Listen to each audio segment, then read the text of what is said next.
Hey little ones, today we're going to read The Adventures of Beekle, the Unimaginary Friend. So get comfortable and have your listening ears on. The Adventures of Beekle, the Unimaginary Friend by Santat. He was born on an island far away where imaginary friends were created. Here they lived and played, each eagerly waiting to be imagined by a real child. Every night he stood under the stars, hoping for his turn to be picked by a child and given a special name. He waited for many nights.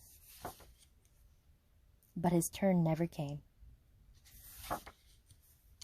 His mind filled with thoughts of all the amazing things that were keeping his friend from imagining him. So rather than waiting, he did the unimaginable. He sailed through unknown waters and faced many scary things, but thinking about his friend gave him the courage to journey on. Until he reached the real world. The real world was a strange place. No kids were eating cake. No one stopped to hear the music.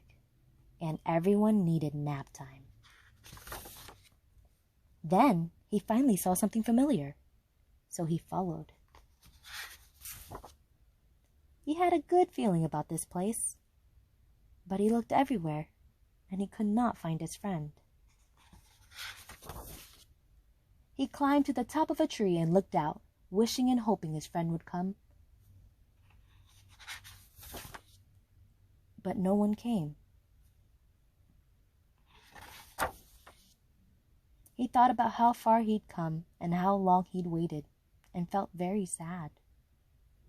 Then he heard a noise below. Hello?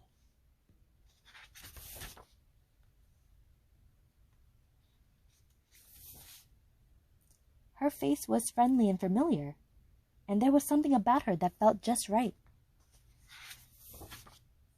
At first, they weren't sure what to do. Neither of them had made a friend before.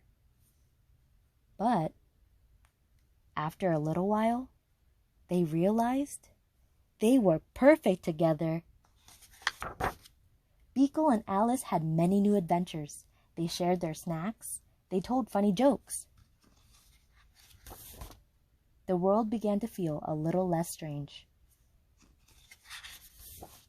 And together, they did the unimaginable. The end. Wow, how brave of Beekle. As the other imaginary friends were chosen and he was left behind, he never lost hope of finding his friend. He didn't give up. Instead, he took action and decided to go find his friend. And when finding his friend proved to be difficult, he didn't try to change himself to fit in with the other kids.